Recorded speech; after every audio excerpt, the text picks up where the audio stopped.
Michael Patrick Shields is on the air. Good morning, world. Good morning, Michigan. A very pleasant Tuesday to you. March is coming in like a lamb, but John McMurray says spring is going to be a wet one, so enjoy the relatively mild temperatures. We're out of it, he said. The dead of winter is over. March 1st today, and March coming in like a lamb, and that means it usually goes out like a lion. Isn't that what the old statement is? But anyway, you know we're getting closer to spring. We're getting closer to St. Patrick's Day, and we're 17 days away now from our live broadcast from County Clare. It'll be brought to you by the Resorts of Tullymore. 8 minutes after the hour, we'll be at the Doonbeg Golf Club on St. Patrick's Day. And a little bit later today, we'll meet Mary Pat Kelly, who was an author and a filmmaker and one of the Irish Global 100, one of the 100 most important Irish people in the world, and find out how she's going to get ready to celebrate. She's made movies for Paramount and Columbia Pictures, and she's been on Good Morning America and Saturday Night Live and all the rest. We'll ask her, too, why it seems that the Academy Awards show was off 10% in viewership. Only 37.6 million people tuned into the ceremony. That makes it one of the least watched broadcasts in the last 10 years. Down 10% from last year. And the hosts, Anne Hathaway and James Franco, who were picked to sort of widen the audience, try to get a younger demographic, are being blamed. Their performance was harshly criticized. So we'll talk to Mary Pat Kelly about that and other things, too. Today is World Math Day, and students across the globe are celebrating by competing in worldwide online math tournaments. 5 million kids and teens across 218 countries have registered for this challenge, and Gary Austin, I am not one of them. You can if I don't have my calculator, I'm doomed. Math is not my thing. I'm sorry to tell you. Count me in on that deal too. I don't know how in the world. And, I've known some people. We've known students who are just absolute whizzes. They can figure out these numbers and all the analytical, mathematical equations in their head. I've known people like that. I don't know how they do it. It must be some sort of an eighth sense or something. But I tell you, if I don't have my simple calculator, I'm lost. And I think we've come so accustomed to having that calculator with us. I mean, just to do simple division, nowadays, you got to have it. Otherwise, you're lost. When I was in college, okay, it was at Central Michigan University. And in my first year, they had this sort of this math class where if you took these different categories and you passed each one, you could just do away with your math. You would qualify, and that would be that. They were called little, like one would be, you'd be a 2-week class on, I don't know, division or whatever. And then you would go to this testing center, which was over there near Robbins Hall. I think it was in the basement. And you'd take the test, and if you passed, you move on to the next thing. It was that remedial. And so I was trying to get through all that. And I would always wait, see if the results, did I make it? Because I'll be done with that forever if I could. and I transferred to University of Detroit, and I sat with the dean, and he said, well, you're right on the level here. Do you want to go in Math 055 or Math 155? I said, what's 055? He said, well, 055 is a preparatory course to get you ready for 155. But you don't get any credit. It prepares you because you have to take Math 155 in order to graduate. So I said, you mean I'm going to sit through a whole term of practice math that won't even count? Or I take my shot? He says, that's it. I said, well, I'll take my shot. It's a roll of the dice. It's like playing the lottery. Why would you want to do that? So I said, all I'm going to do, listen, I'm going to go in there on day one. I'm going to pay attention. I'm going to sit in the front row, and I'm sure I can get through this, and that'll be that. So how long was this prep thing? Well, the prep thing would have been a whole term, so I didn't do that. But the other thing that you opted for? A whole term. Okay. So I get there on day one, I sit in the front, and within 15 minutes, I'm totally baffled. And the professor... A bad sign. Yeah, that's a bad sign. And he does like about a 30-minute introduction, and he said, well, but you all learned that in high school, so that's just a refresher. And I'm like, uh-oh. Oh, no. So I immediately got up and went out the class, across the hall to Chuck Dawes. That was his name, the dean. And I said, I got to change my class. I can't do this. He said, you got to get in there, and you got to do it, because the older you get, the harder it's going to be. So tough it out and get back in there. So you re-invited yourself to the party. Ooh, I went that party back you in. wanted nothing to do with, but you had to do it. I sat there mystified for weeks. at what was going on. Now, this is not 2 + 2 math. This is, Yeah. formulas and algebra and calculus and all the rest of it. You might as well have been sitting in Greek class. It's true. Yeah. And here's the perfect example. After about 3 weeks of this, trying to keep my eyes open in this class, the professor, who was a teaching assistant, I think, filled the entire chalkboard with a formula. It probably took him 15 minutes to write out, the slashes and X's and everything else. And I couldn't resist it anymore. So he finished, and I raised my hand for the first and only time in the semester. And he called on me, and I said, just curious, what would you use that for, that formula? What would that ever be used for? In other words, you want to know what the practical application would be for what he just wrote on that big old blackboard. Yeah. And that's a good question. I thought so. Yeah. And he turned around and he tapped his chalk a little bit, and he turned back around and he tapped his chalk a little bit, and he said, I don't really know how to answer your question. I don't know. And that was the day I said, Wow. Forget this. I said, I'm going to learn how to fill up an entire chalkboard with a formula that even the professor doesn't even know what it would be for. Wow, that's gutsy. And every other student in that class was saying, right on MPS, way to go. That was the question they wanted to ask, but they didn't have the guts to do it. And I wasn't trying to be a smart aleck. I was just like, what is this for? Yeah. So I know there might be kids at home watching right now, and I'm not encouraging you. You have to, it's World Math Day. Learn your math. But, so I just, I dog paddled through the term, and the end of the story is on the last day, we had the test, right? So I took the test as best I could, and then there were questions that I just simply couldn't answer. So I wrote an essay on the last page, and I said, look, I'm in communications here. I'm not in science. I'm not going to be a doctor or a dentist or anything. I said, I really got to get past this class in order to continue with my career. I'm sure it was a work of art, this essay that I wrote in the end. And I got a D-, which was enough to pass and qualify and get through. Way to go. Congratulations on that D-. So that's my love affair with math. That's neat. Well, at least you passed, and probably if you didn't write that essay, you probably would have gotten a flat-out F. I always wonder. Oh, I would have, for sure. Because, the creativity got you that half a point. That's what I think. He had mercy. Yeah, it's true. You know what else even more important than National Math Day? Some would agree. It's also National Pancake Day. Oh, yeah. Today. There's a day for everything, and so it happens that we have National Math Day and National Pancake Day on the same day. If you happen to live anywhere near an IHOP, you'll be glad to hear that our friends there will be giving away a free short stack of pancakes to every visitor. A freebie today at IHOP. How about that? Now, did you see this poll? People are siding with organized labor in the debate over the limiting the power of unions. It all started in Wisconsin, of course, but the CBS poll says 56% of those polled say they oppose cutting the pay and benefits of public employees as a way to balance the state budgets. Yeah, it's an ongoing debate and certainly get a lot of attention. And boy, we've got Governor Walker there in Wisconsin. He is not budging an inch on this. Never mind what the polls say. He says that the voters put him in office to right the ship, and he says the only way to do it financially is to stay the course and keep on doing what he's doing despite surveys like that and a lot of pressure from a lot of protesters, people coming in from other states coming to Wisconsin. Yeah, the protest out front of the Capitol, out front of his office there, he's saying, I'm not giving in. As 6 out of 10 oppose cutting pay and benefits for public workers. Yeah. And they're even willing to take a tax increase. 888-900-9966 is the number to call. 888-900-9966. If you were one of those people asked this question, how would you answer? Should we cut the pay and benefits of public workers in order to balance state budgets? I wonder if Governor question. Snyder was questioned about that. He's sort of on record as saying that we're not Wisconsin, and he's not interested in limiting collective bargaining. Yeah, I'm pretty sure that's what he said. Yeah, he's made it very clear. You're right. He's made it very clear. He's on the same page with the unions. In other words, we're going to talk this thing out. We have our differences, sure, but none of this protest business, none of this out of control stuff. We're going to talk, and that certainly is.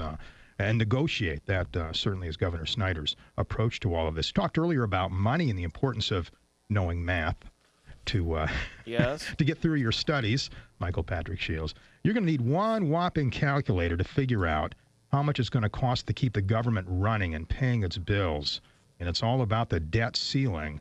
And right now, the U.S. Senate is talking about considering a plan that would keep the government paying its bills without having to raise the debt ceiling. How in the world do you do that? Who knows? We have Republicans saying we got to slash to high heaven. And you've got the White House and President Obama and Democrats saying, no, Republicans want to cut too much. So there we have it. The battle lines are drawn in Congress over this debt ceiling limit again.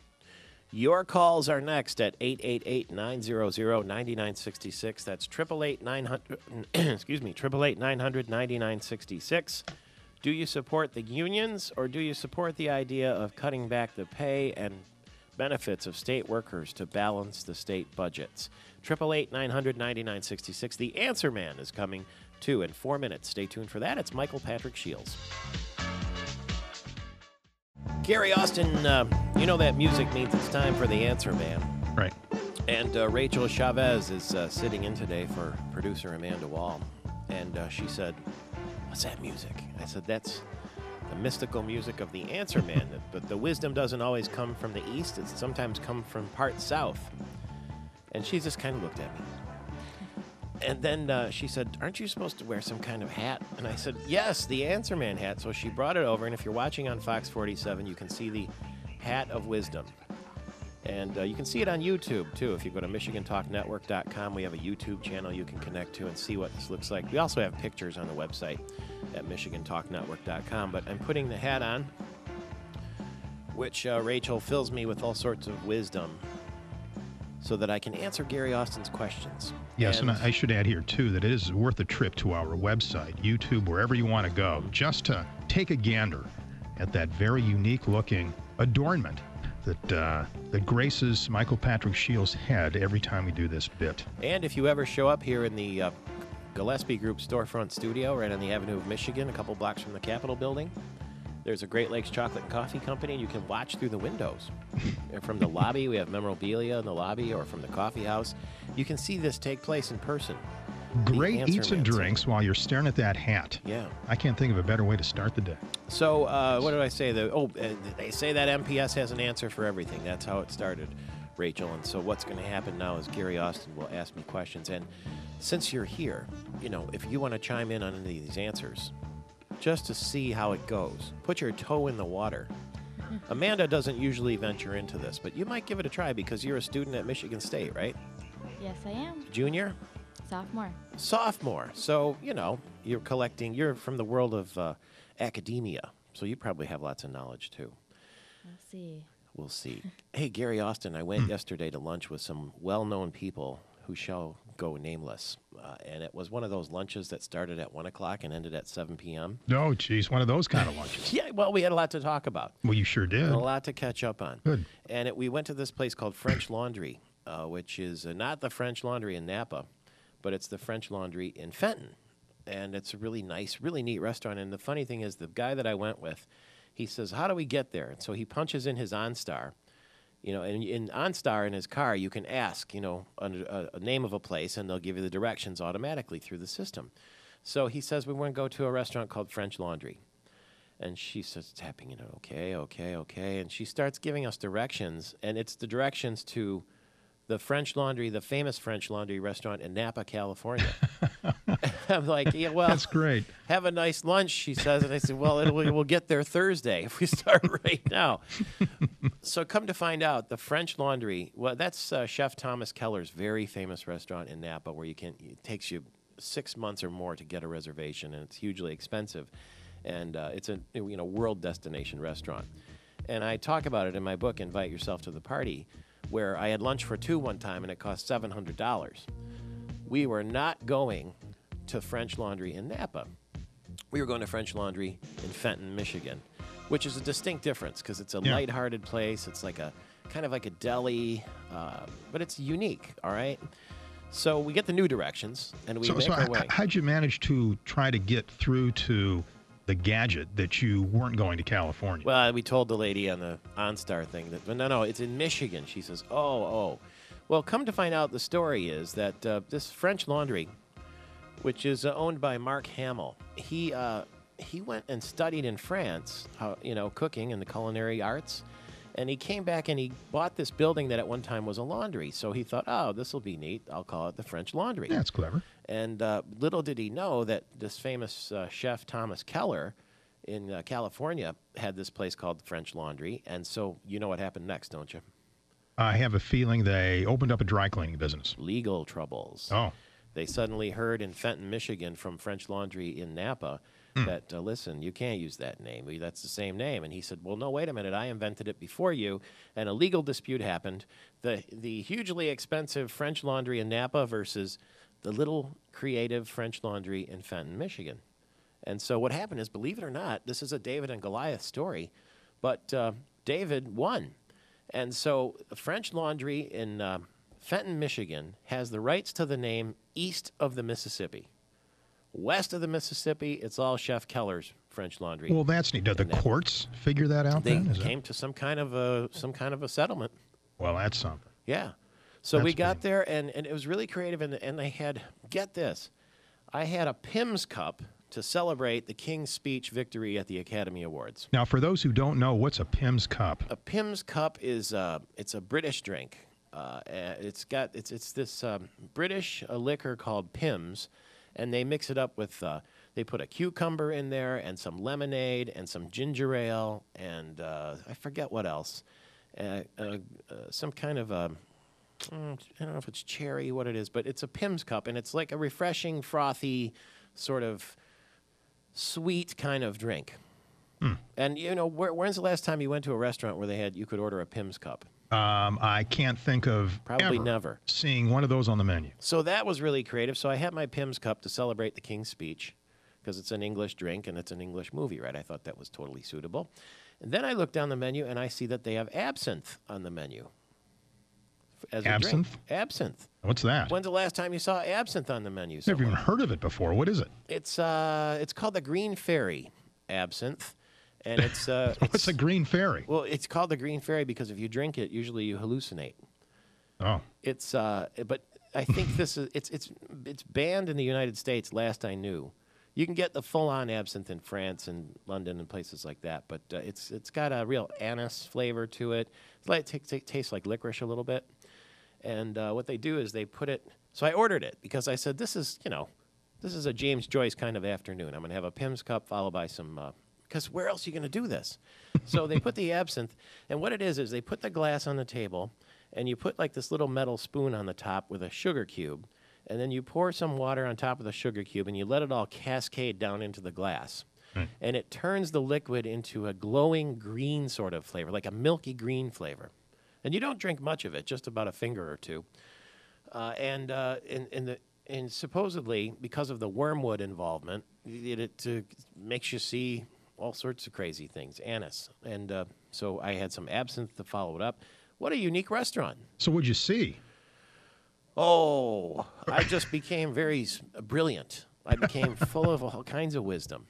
So Wow. I wish I had my absinthe this morning because I'd be ready for all these Answer Man questions. Well, maybe you have a little left over in your system to answer our first Answer Man question. It's a way to start the week, though, with a long Yes. lunch on Monday, don't you think? Yep, you betcha. All right.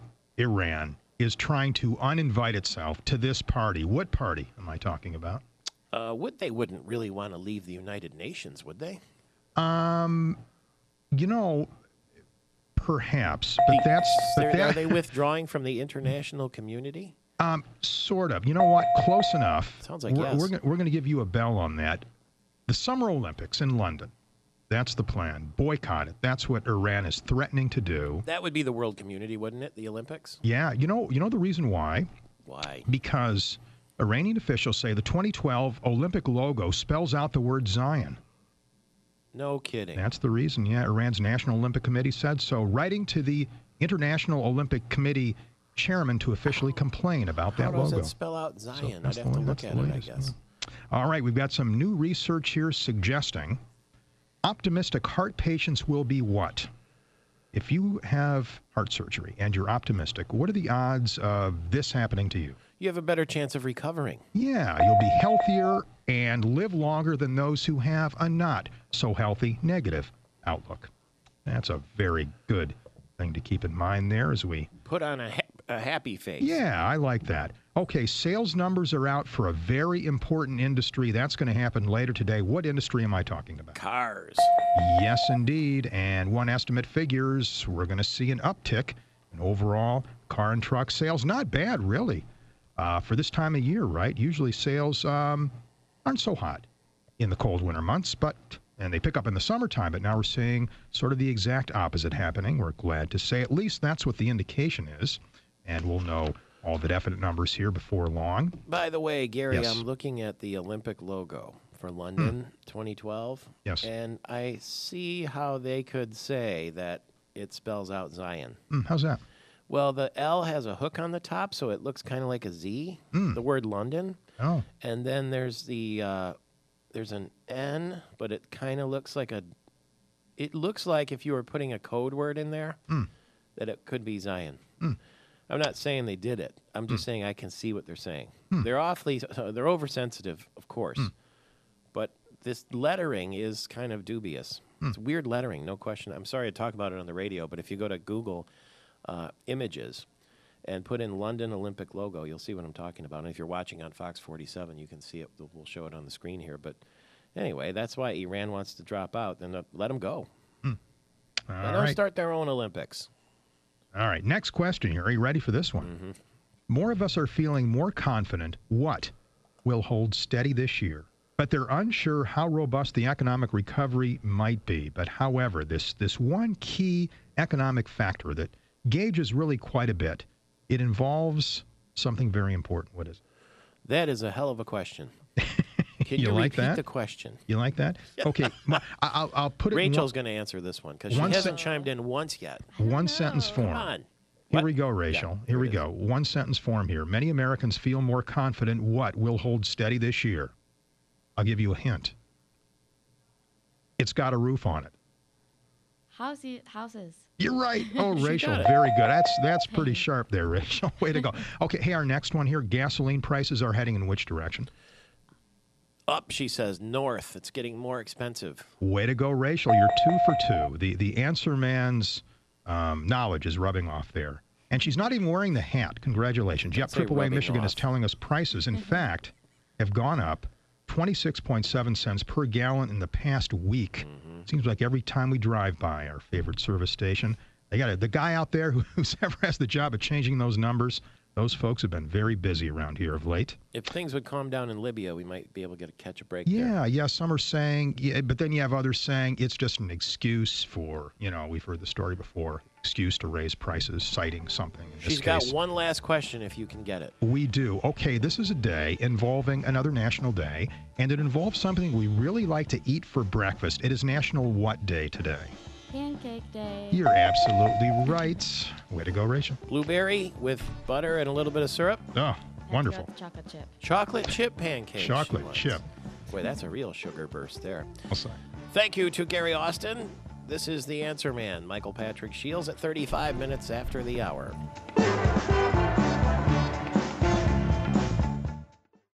The great U2 coming to Michigan this summer, coming right here to East Lansing and Spartan Stadium in late June. A year late, of course, because Bono had some back trouble last year, but we're all still looking forward to that summertime concert, which is going to be an absolute blast. And, of course, we love U2 because they're Irish, and on this first day of March, as we're closer and closer to the greatest holiday of the year, St. Patrick's Day on March 17th. March is coming in like a lamb today. The weather is relatively mild across the state, and it will be always, remember, a gorgeous day on St. Patrick's Day. The weather in Michigan typically is fantastic on March 17th, and Mary Pat Kelly is an author, a filmmaker, and she's been featured by Irish America magazine as one of the top 100 Irish people in the world. She's in one of the Irish Global 100. Congratulations.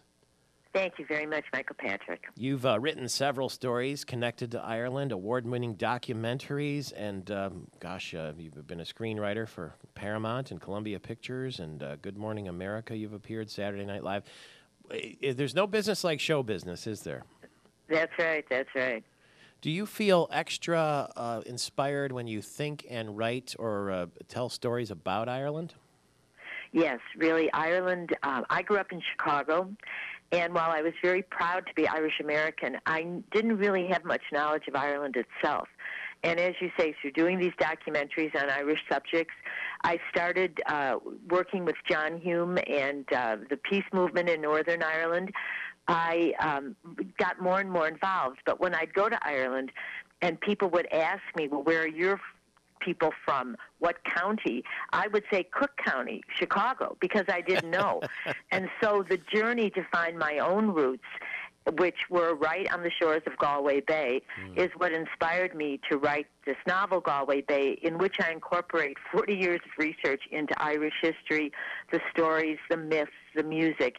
And it's really been, the greatest treat and honor for me to really get in touch with all these stories. And then I continue with when the Kelly family, it's based on my great-great-grandmother, Honora Kelly, come to Chicago in the Midwest. And really the whole idea of what the lake boats in Lake Michigan, the role it played in that early immigration and the Irish in the Midwest, I think is still a story that really hasn't been told.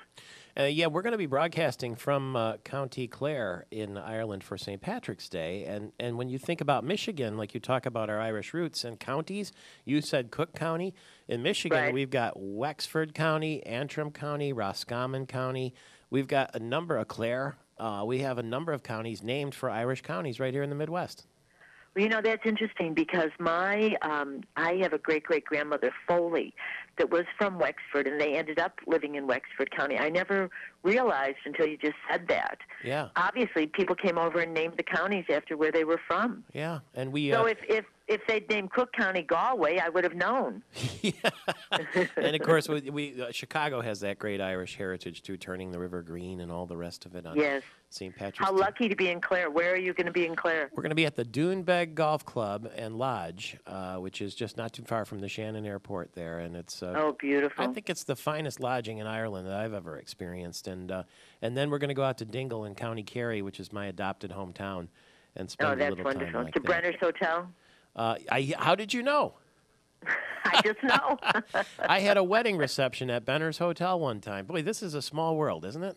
Yeah, it is. Amazing. Well, Ireland is a small world, and I mean, I hope everybody gets a chance, especially Irish Americans, the thrill to stand on that piece of earth that is really where your ancestors came from. I mean, it took me a long time to find out, but my great-great-grandmother, Honora Keeley Kelly, was born in a little village called Barna, right on the shores of Galway Bay.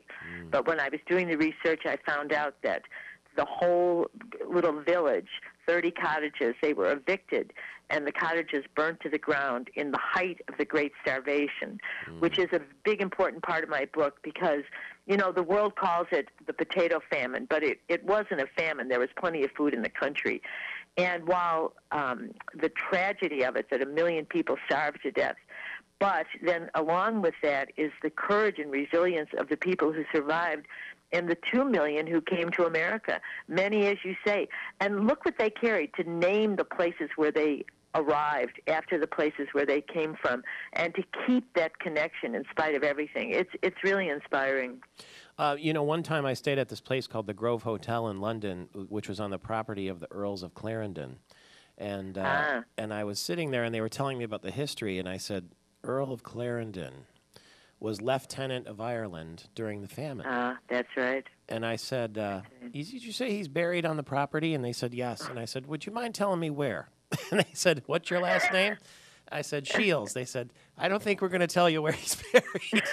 Because I wanted to go and do a little fertilizing, if you know what I mean, on that grave. Absolutely. I mean, he's got letters about complaining that the Dublin season he has to go to so many parties, and this is while people are starving, dying in the streets. Awesome. I know. Tell me Talk what about a disconnect. Anyway. the name of the book again and where we can get it? It's Galway Bay. Actually, today it comes out in paperback. And I'm urging everybody, if we all go out, if everyone goes out and buys a paperback today, either on Amazon, where it's less than $10, or in the stores, where it's $16, we might actually make the New York Times bestseller list. That would be fantastic. Yep. And exciting news that a producer in New York, who's originally a Chicagoan, Gene Demanian, has optioned it and for a television miniseries. So my dream is that we'll be over there in Ireland shooting the miniseries, and that You know, it's a long road, but it would really be wonderful because I think, especially now when Ireland is taking so many hits, it's really good to understand the history because the people never lost their humor and their faith. And as you know, just the beauty of the place keeps you going. Count on us, Mary Pat Kelly, and happy St. Patrick's Day in advance to you. Thank you very much, and have a good time in Clare. I will. Slánga Fóill to Mary Pat Kelly. Well, it's an awful topic, but one that you want to turn up the radio or television for this morning. Jay Poupart is with us, Detective Sergeant, Michigan State Police, and the head of Internet Crimes Against Children. Good morning, and thank you for being available this morning. Good morning. It's my pleasure. As I understand it now, and it's tough to keep up sometimes with the technology that we're all exposed to, let alone our children, but one of the insidious ways that these awful people who victimize children reach them is through video games? That's correct. We've had, in the last probably 5 years or so, Michael, we've had no less than probably 5 to 10 cases each year that involve online gaming systems, which can be things as like a PlayStation Portable, can be an Xbox, and can be just a full-size PlayStation where predators can indeed use it as a social network to come in contact with your kids. That's correct. So, in other words, you know, you would think this is harmless. You're playing a video game, but they have ways now where you can play video games in the internet community. In other words, you could be playing Tiger Woods golf against somebody in Orlando, Florida, and you can connect and compete against people in other parts of the world, right? Absolutely, and the intent of the gaming companies is completely innocent, but it's the thoughts of the people that want to prey on our kids and exploit our children. They're the ones that are using it for inappropriate reasons. Yeah. Because there's some sort of chat feature in there where they can talk back and forth or type back and forth, I guess.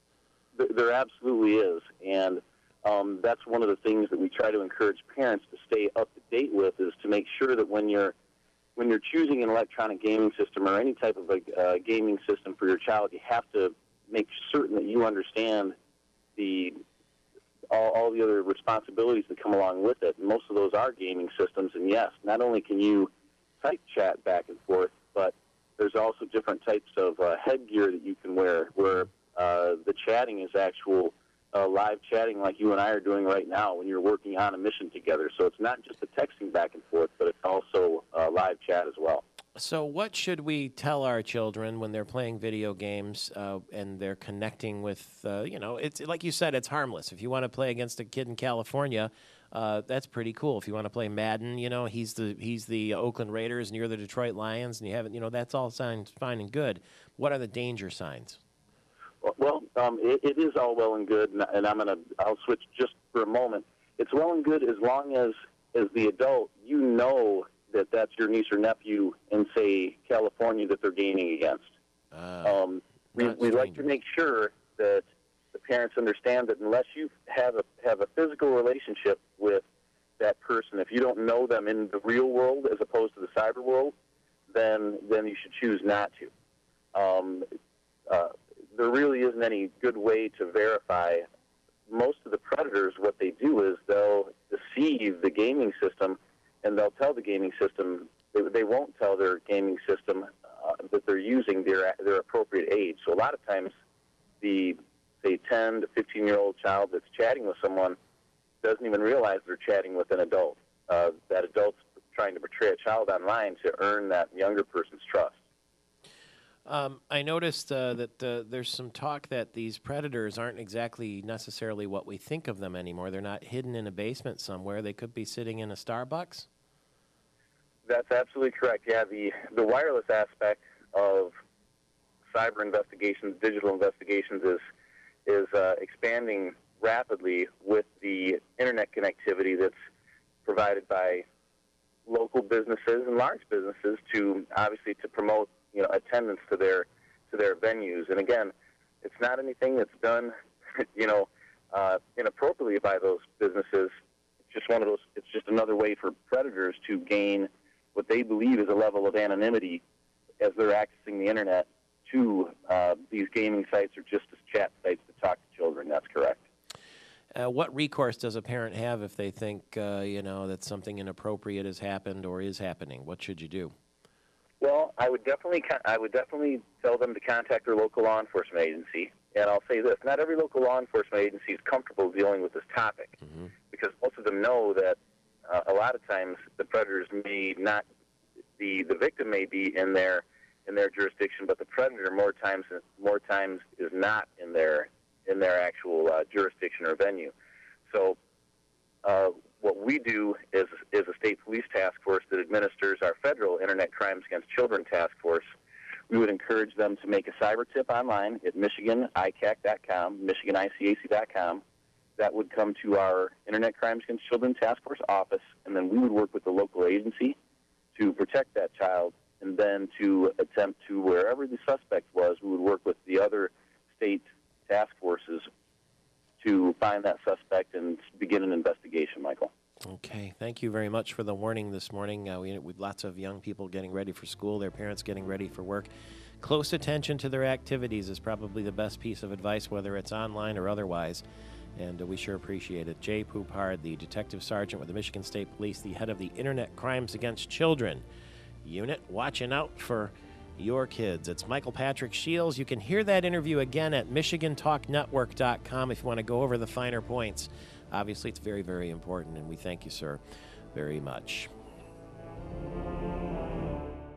Good morning, Michigan. A very pleasant Tuesday to you, the very first day of March, and I would say March is coming in like a lamb.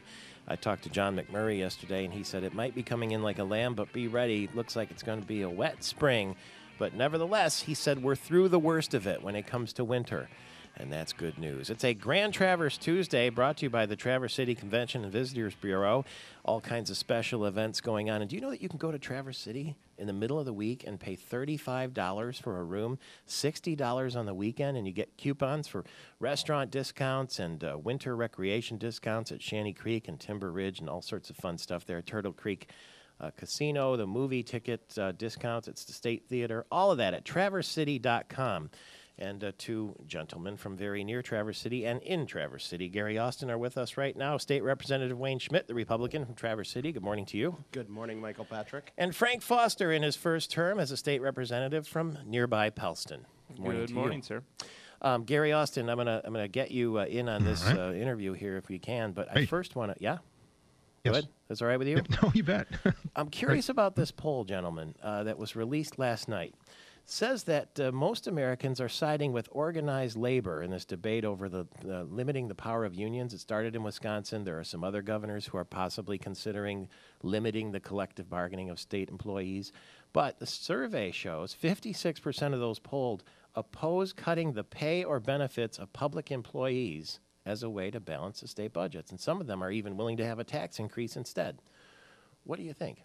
Well, who did the study, just out of curiosity? That is CBS New York Times. Interesting. I have not heard quite that data. I know a lot of people, respect the rights. We see the people coming and expressing their opinions here at the Capitol, and that's great. But most of the constituents I talk to say that government needs to live within its means, and part of that certainly as state representatives, and Frank here coming in, we took a 10% pay cut. We've seen our increases, our insurance go up. We even pay for parking now at the Capitol. So I see that they're looking to their state leaders, their state employees to make those tough decisions, those tough cuts. And so I'm a little surprised at that poll, but... And I think the poll maybe is begging the question that we're not balancing it strictly off the backs of the union public employees, but it needs to be part of the collective. 60% of those polled say they oppose cutting pay and benefits to public workers, and now you have governors in places like New Jersey, Ohio, and Tennessee that were considering bills like the Wisconsin bill, and the suggestion is that maybe this poll would have them think a little bit differently about their strategy. Well, no one wants to cut anyone's pay or anyone's benefits. That's something you plan for, especially retirement. However, when you're a state like Michigan, you're looking at a $14 to $16 billion pension liability. You have to start to think, well, how are we going to start paying that down? We haven't been responsible with that debt, and now we're left with not a lot of options. And the argument, too, that the state workers are paid well above what the private sector worker in a commensurate job would be paid. Does that hold water? I think you've seen competing studies that some say yes, some say no.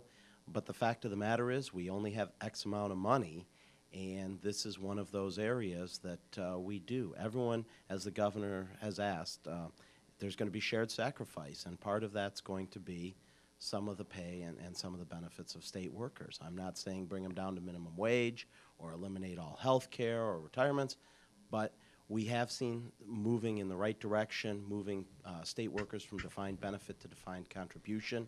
That has saved. They have made some sacrifices, but I think there's going to be a touch more too. The governor has outlined it in his budget. I think it's necessary. I don't think any of those surveys say wipe out state employees or cut all of their benefits or cut their pay down to minimum wage. And we're certainly not going to do that. But right now, Michigan, when you talk the auto industry, 10, 15 years ago, a third of all cars were assembled here in Michigan. Now it's about 21%. We've seen a lot of 1 in every 5 jobs has left this in the United States that was lost here in Michigan. So we don't have the same pot of money we used to have, and part of that means is cutting back on some of our pay and benefits. Do you feel privileged to be in office at this time when it seems like we're not going to kick the can down the road anymore? Or do you feel like, wow, why did this have to be on my watch? Well, I don't know if privileged is the right word, but I mean, there's a great deal of responsibility. And obviously, when Wayne ran and when I ran this last But November, if it works, people will look back at you and say, these were the anglers of their time, right? They may, and then they may forget and go about their business. But otherwise, we do need to take ownership of this problem. We weren't all responsible for creating it, but we sure are responsible for getting out of it. If you can put the headphones on, Gary Austin has a question for you as well. And we're talking with State Representative Wayne Schmidt. He's a Republican from Traverse City, and Frank Foster from nearby Pellston. They're both Republicans. Gary, good morning. Well, good morning, guys. Both of you can have it. This one here. Any concern what's happening in Wisconsin right now with all this protest business could eventually happen here someday if these budget talks really start breaking down and protesters really get upset? I don't see the same thing happening here in Lansing as happened in Wisconsin.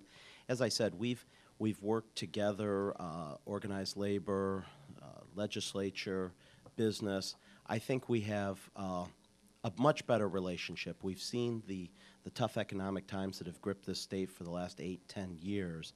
So I think while people certainly are going to get up and voice their opinions and show that they're watching and everything, which is great. That's part of democracy, and it's a good thing.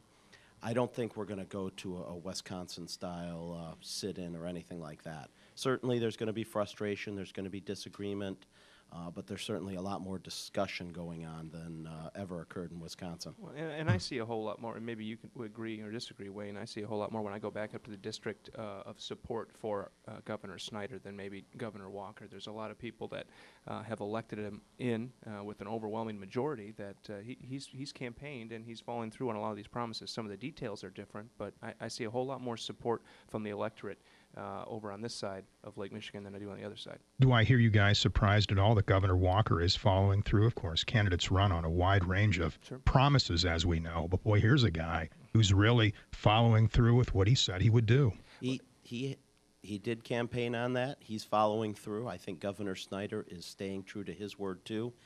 That doesn't mean that we're going to shy away from some tough issues. Certainly we've brought up that in the House Republican side. We've brought up some tough issues.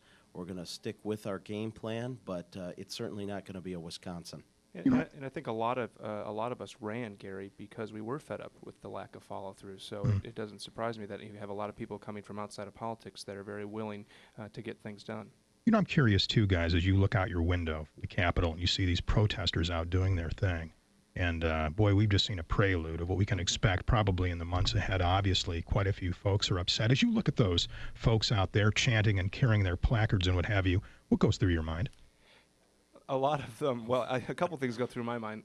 Last week I had my GMC in the shop, and they gave me a Nissan to take back to the Capitol last week, so I had to bring that through 2,000 UAW workers. So, I mean, there's a little bit of humor to be seen, but some of the folks, a lot of them know what they're protesting, but you go up to a few of them holding signs that have nothing to do or pertain to what you're voting on that week, and you try to say, you know, why are you here? Let's get to the root of this problem. Do you really do that? You go and engage them? I talk. Well, I kind of look like an intern, Mike, so they don't think I'm an elected elected official that can do anything. An so. interloper. That's right. Yeah. No, I talk to him too. I meet with whoever in the district, whether it's labor, business, whatever the group is.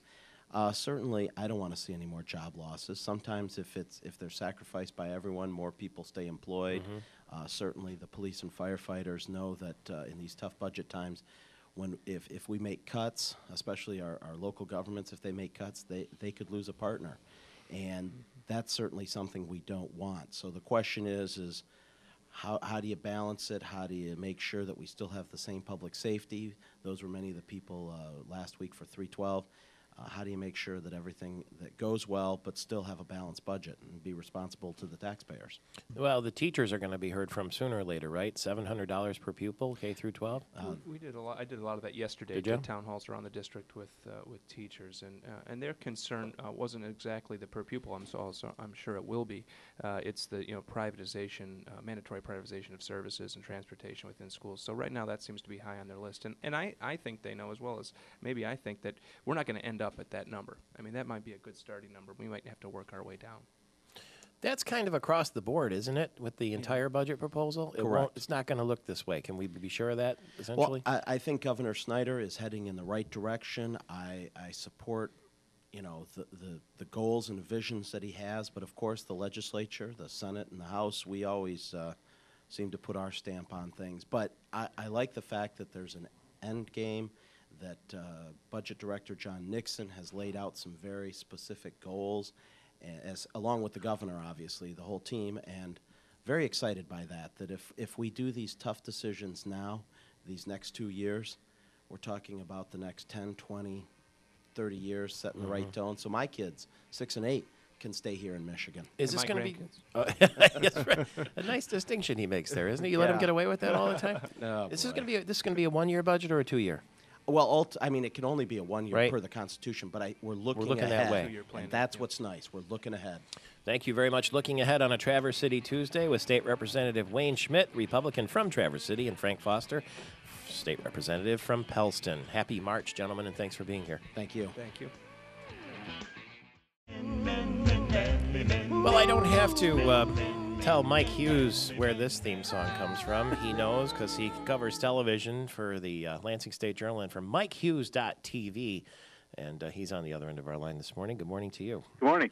Well, it's Charlie Sheen's television show that might not be Charlie Sheen's television show for much longer after this strange saga has unfolded. Can you sort of give us the tale of what's happened? It's been so bizarre. In this last week, first of all, they said that there'll be no new 2.5-Man episodes for the rest of this season. Then they've talked about, well, if they do bring the show back next year, it might have somebody else as host. As star. And now all of a sudden, Charlie Sheen's lawyers have sued and said, wait a second, he's supposed to be paid for 8 more episodes this season, and they don't have legal grounds to drop him, and he's demanding that he be paid, which is like over $2 million an episode for 8 episodes, and that everybody else in the cast and crew be paid. And this has all happened within the last day. He's given all these weird interviews where he said strange things. Mm-hmm. And then all of a sudden last night, a Pierce Morgan interview, which really surprised me on both halves. First of all, Pierce was not very sharp, which surprised me.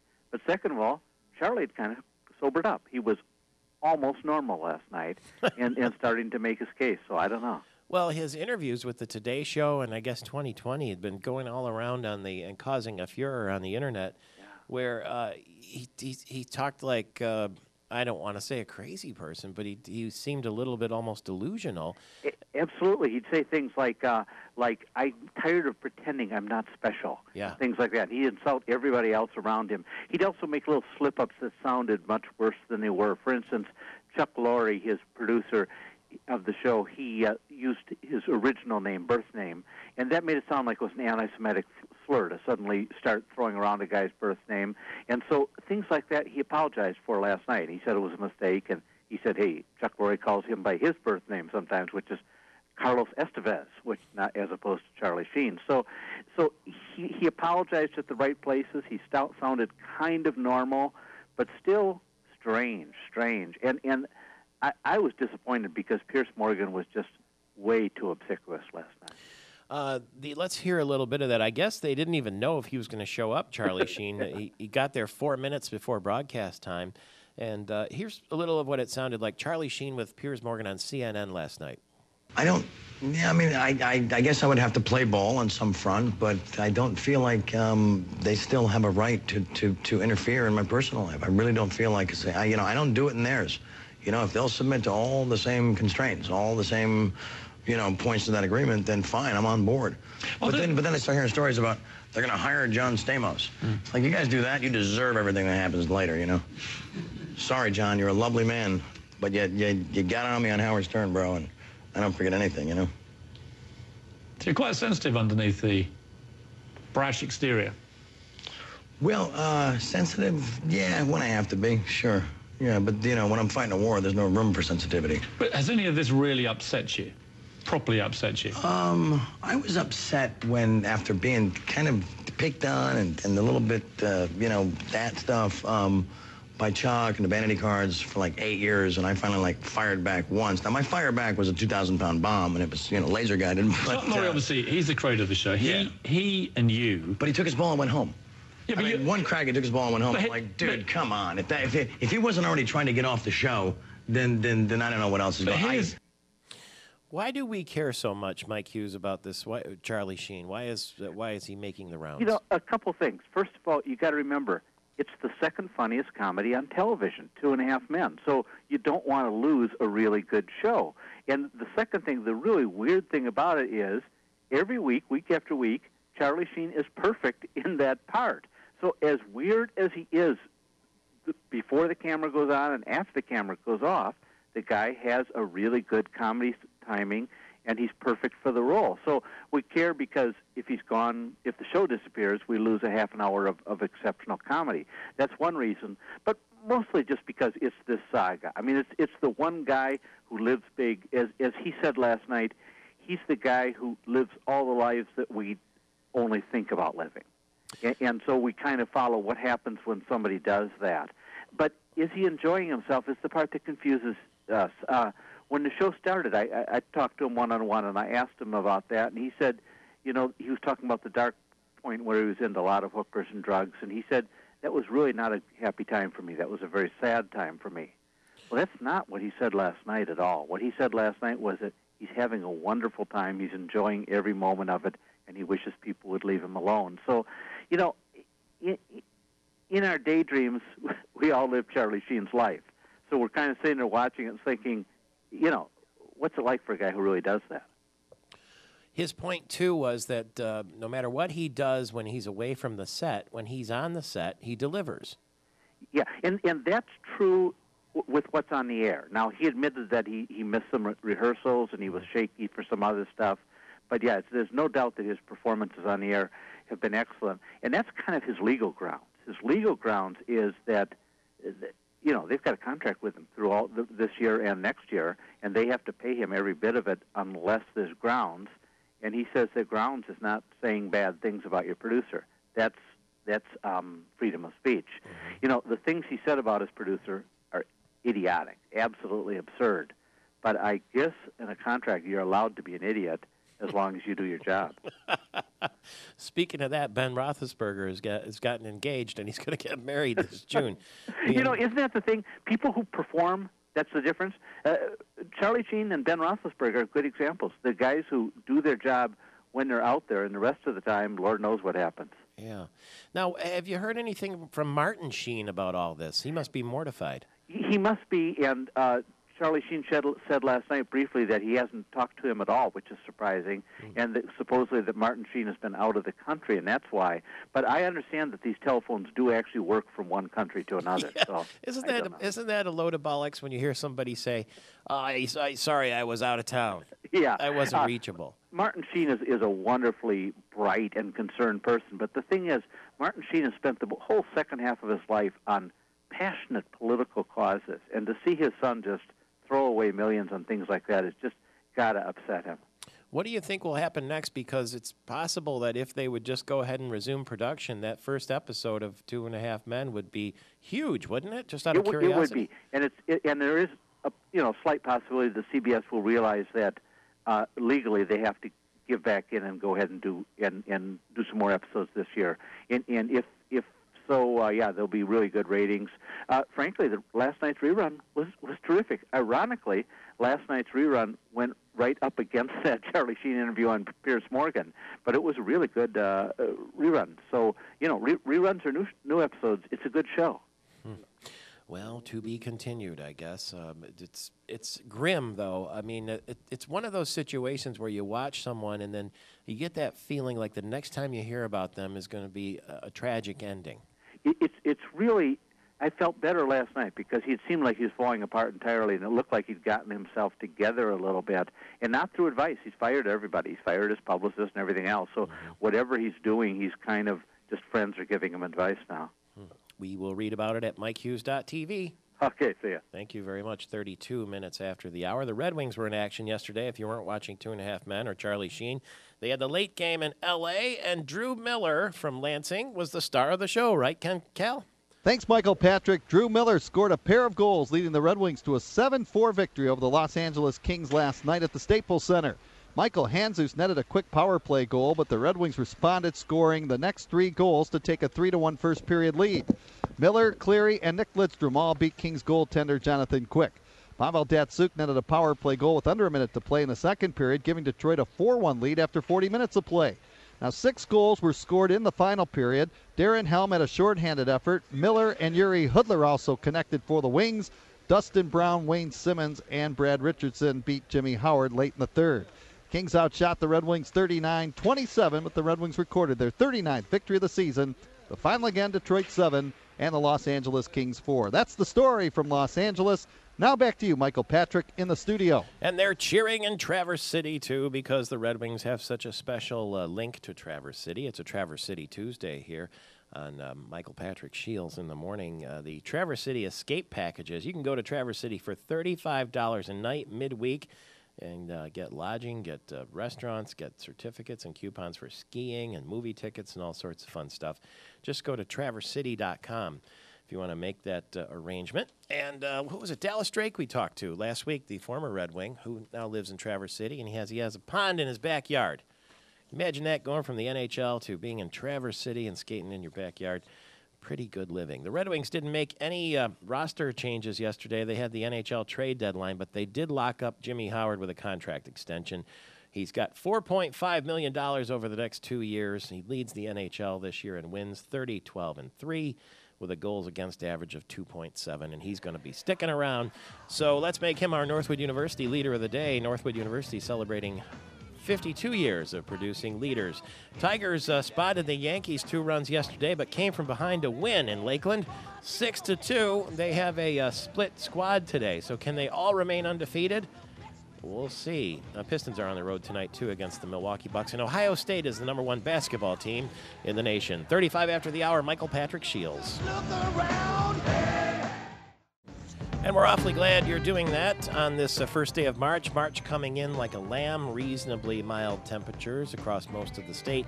Will it go out like a lion, though? John McMurray told me yesterday that we are looking at a wet spring, is the way he put it, and it's a late Easter this year, too. Andy Hetzel is with us from Blue Cross Blue Shield of Michigan. Good morning to you, sir.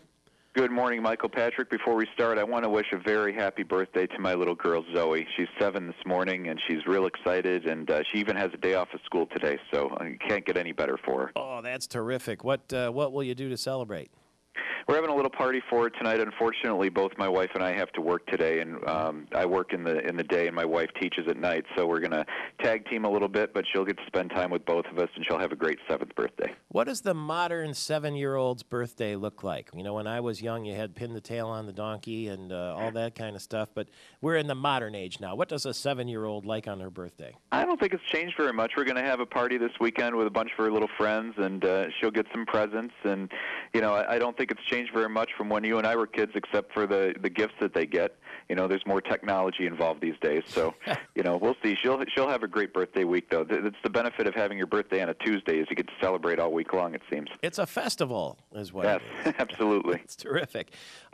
We were going to talk this morning too about the My Blue coverage. Mm-hmm. Tell me about it. Well, what we're seeing in the marketplace generally, Michael Patrick, with the economy's change, and a lot of employers are finding it more difficult to offer coverage, and folks are striking out on their own. They're starting their own businesses.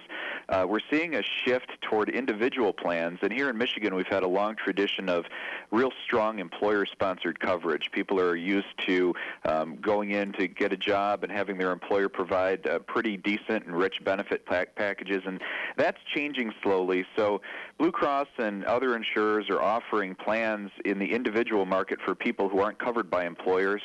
Our line is called My Blue. It's personalized for people who are off on their own, who need to cover themselves and their families, and we have some great plan selections and a phone number at 877-4MY-BLUE here at Blue Cross, and we have very helpful people to walk through options.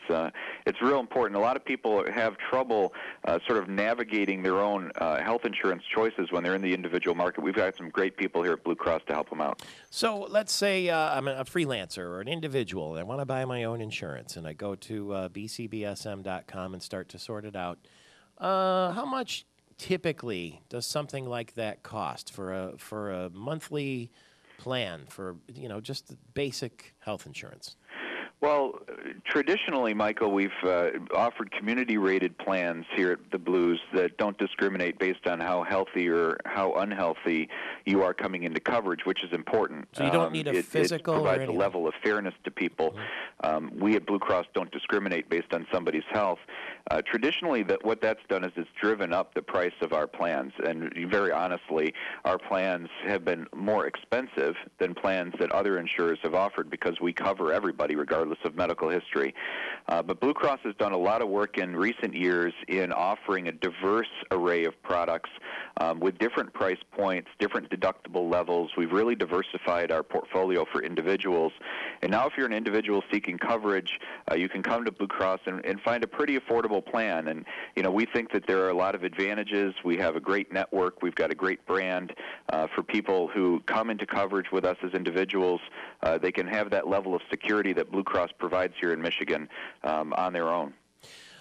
So you don't, when you apply for your individual insurance, you don't need a physical, or do you?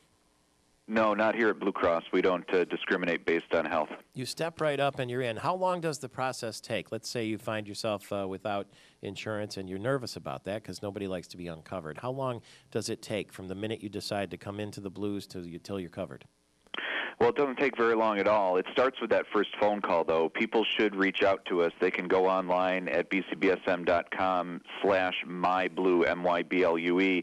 We've got a tool on there called Ask Blue. It allows people to walk through various different options for coverage based on what they can pay, based on what kind of coverage they want. It's very useful, and it allows them to do it at their own pace. Or, as I said before, we've got great people on the phone to help people navigate their options at 877-4MY-BLUE. That's the number 4, and then MYBLUE. That's the first step. And then, once you make your coverage selection, it shouldn't take very long at all to get coverage. Of course, anybody coming into coverage has a little bit of a waiting period.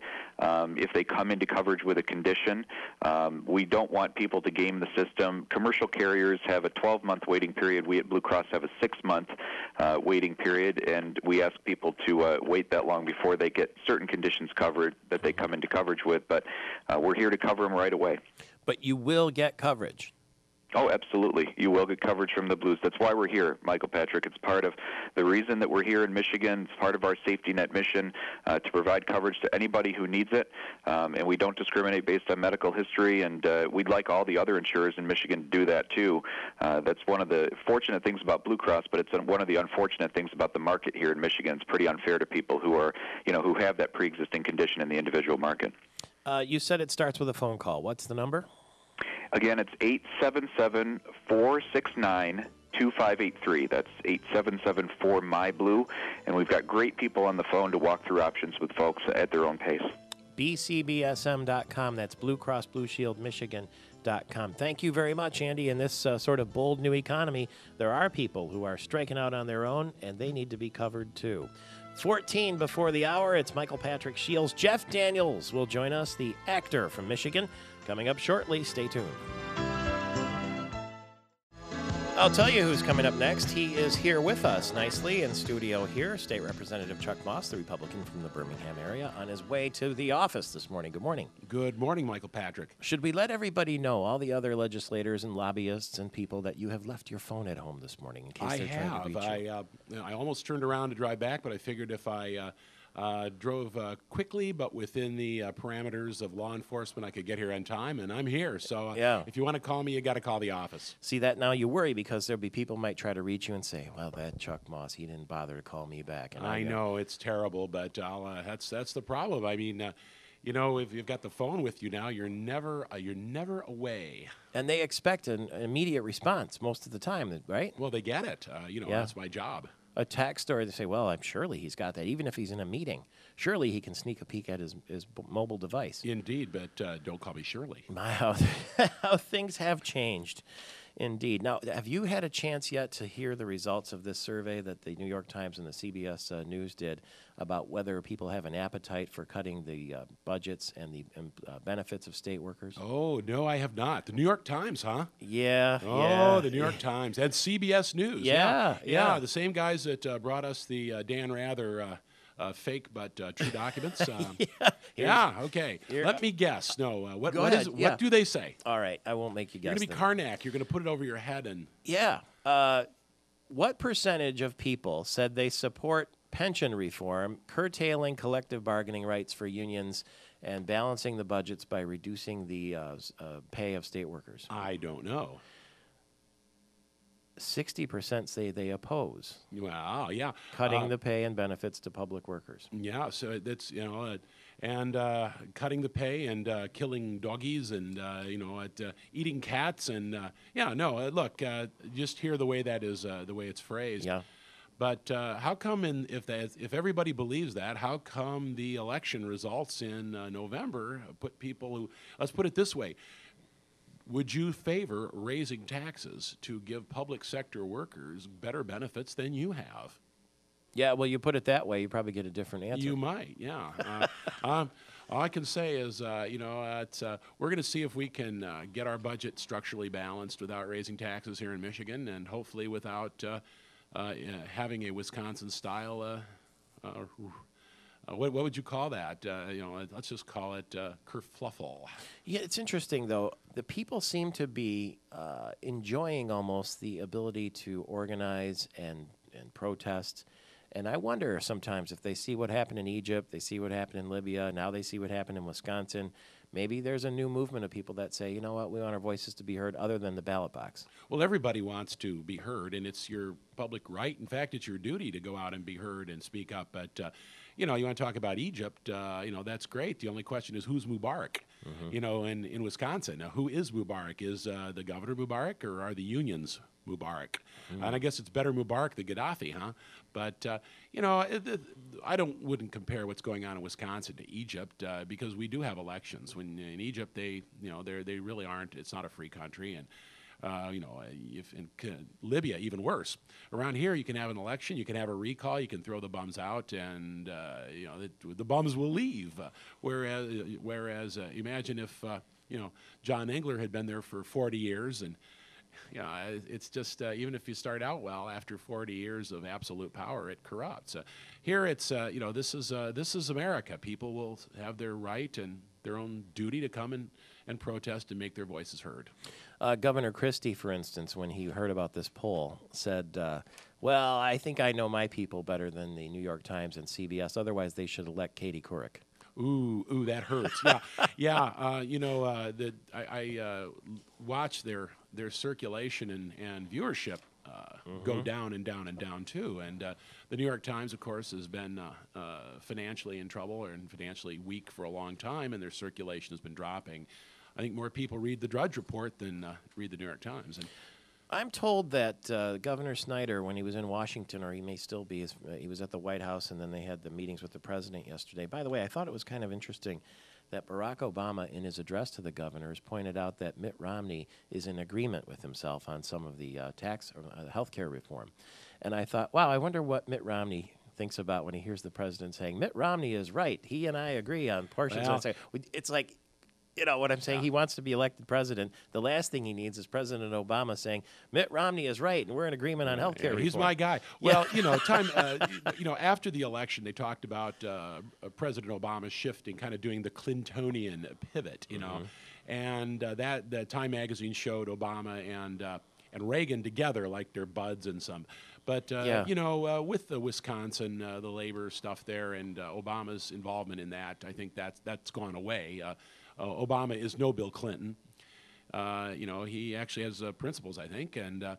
But the bottom line here is that Clinton, who I think actually was a fairly effective president, given everything else, the problem here is that you're going to pick 100 issues with anybody. You're going to find at least one or two to agree on. That's how we get stuff done up in Lansing. Even the guy in the Democratic Party I might have the worst problem with, I'm going to find something to agree with. Well, I'm sure that Mitt bristled when he heard that. Yeah, I'm sure Mitt didn't like that one little bit. Because he may be going don't against do me him. any favors here, That's huh? right. Thank you very much for doing us the favor of being here this morning. State Representative Chuck Moss, the Republican from Birmingham, on his way to the office. Television viewers, we'll see you tomorrow. Radio listeners, Jeff Daniels, the actor, coming next. Stay tuned. It's Michael Patrick Shields. Bye now.